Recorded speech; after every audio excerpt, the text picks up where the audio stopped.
अदिति, तेलंगाना में ये बयान क्यों दिया है राहुल गांधी, इसकी समीक्षा करेंगे। लेकिन उससे पहले की कविता ने कैसे निशाना साधा और प्रधानमंत्री मोदी ने परिवारवाद को लेकर कुछ समय पहले क्या प्रतिक्रिया दी थी, पहले वो सुन लेते हैं।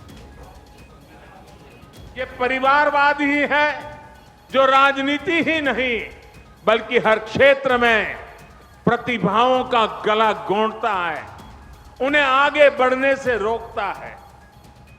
वैसे साथियों, मैं जब परिवारवाद के खिलाफ बात करता हूं तो कुछ लोगों को लगता है कि ये राजनीतिक बयान है। मैं किसी राजनीतिक दल के खिलाफ बात कर रहा हूं, वैसा प्रचार होता है। मैं देख रहा हूं कि जो लोग परिवारवाद की मेरी व्याख्या में सही बैठते हैं वो मुझसे भड़के हुए हैं, गुस्से में हैं। देश के कोने कोने में ये परिवारवादी मेरे खिलाफ अब एकजुट हो रहे हैं।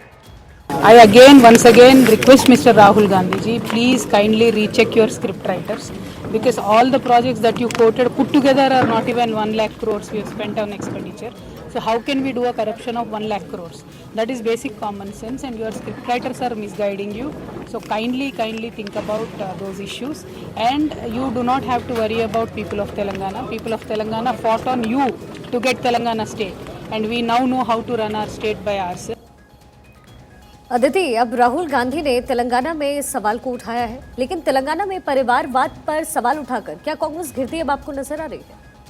इसके ना थोड़ी हिस्ट्री पे जाना चाहिए। कहीं ना कहीं कांग्रेस ने अपनी जो स्ट्रैटेजी पे, और कांग्रेस भी नहीं, राहुल गांधी ने अपनी स्ट्रैटेजी में बदलाव किया है।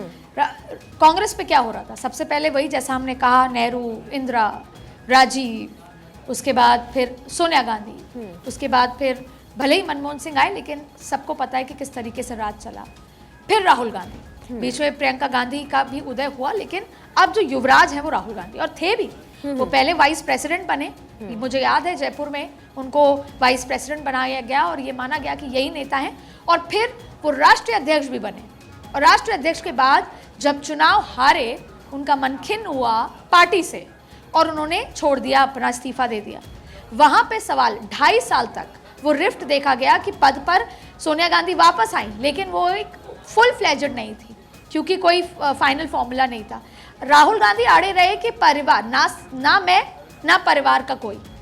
उनको समझाया गया, कई त्याग पत्र हुए, कई इस्तीफे हुए, लोगों ने समझाया कि पार्टी टूट जाएगी, अगर कोई नॉन गांधी बनेगा तो पार्टी टूट जाएगी, लेकिन राहुल गांधी अड़े रहे क्योंकि शायद राहुल गांधी के जो राजनीतिक, वो जिसे कहते हैं सलाहकार हों, या वो खुद ये समझ गए कि जब तक केवल गांधी परिवार राज करता रहेगा तब तक नरेंद्र मोदी, भारतीय जनता पार्टी सीधा परिवारवाद पर हमको घेरते रहेंगे। और देश की जनता इस बात को एक्सेप्ट करने लग गई है जब आम आदमी पार्टी का उदय देखा, तमाम चीजें। और इसके साथ साथ जिस पार्टी में परिवारवाद है आज की 21वीं सदी में, वो डाउनफॉल होता जा रहा है। सबसे पहले बसपा की बात कर लेते हैं। मायावती चेहरा थी और अब वहां पे भ्रष्टाचार, परिवारवाद की बात आती है। फिर पश्चिम बंगाल की बात कर लेते हैं, भ्रष्टाचार, परिवारवाद, उनके भतीजे अब आ गए। फिर बात कर लेते हैं, पटना की बात कर लेते हैं, लालू यादव, परिवारवाद, भ्रष्टाचार, आगे कोई बढ़ेगा तो उनका बेटा बढ़ेगा। ऐसे में बहुत सारी, ऐसे एनसीपी की बात कर लेते हैं, शिवसेना में तो पार्टी अलग हो गई थी, परिवारवाद, भ्रष्टाचार। तो ये कहीं ना कहीं राहुल गांधी को किसी सलाहकार ने ये समझाया कि जब तक कांग्रेस की इमेज परिवारवाद में रहेगी, आज भी नहीं निकली है पूरी तरीके से, क्योंकि आज भी युवराज तो राहुल गांधी हैं, वो एक सिंपल सांसद होने के बावजूद भी सारे फैसले वही ले रहे हैं। लेकिन फिर भी उन्होंने सत्ता का वो शीर्ष नहीं लिया, जैसे कि मल्लिकार्जुन खड़गे को नॉन गांधी को बना के कहीं ना कहीं कांग्रेस की और गांधी परिवार की इस इमेज को बनाने की कोशिश की है कि हम परिवारवाद से अलग हैं। और आप आगे भी देखें, राहुल गांधी से जुड़े हुए एकदम करीबी लोग ये कहते हैं कि वो प्राइम मिनिस्टर नहीं, वो पार्टी के अहमद पटेल बनना चाहते हैं। वो पार्टी को वापस से वो नवीनीकरण करके ट्रैक पर लाना चाहते हैं और सत्ता के शिखर पर, जैसे राजीव गांधी ले गए थे, उनकी दादी ले गई थी, वैसे ले जाना चाहते हैं, बिना खुद सत्ता में आए हुए, संघर्ष करके। तो ऐसे में राहुल गांधी की तरीके तो बदल गए हैं, लेकिन पुरानी छाप कब अभी इतनी आसानी से नहीं जाएगी। वो 2024 में भी उनका पीछा करेगी। तो ऐसे बयान अब राहुल गांधी को आने वाले, अब आप देखिएगा कल परसों तरसों भारतीय जनता पार्टी उनको इस पर घेरेगी, सोशल मीडिया उनको घेरेगी, तो इतनी आसानी से इस बयान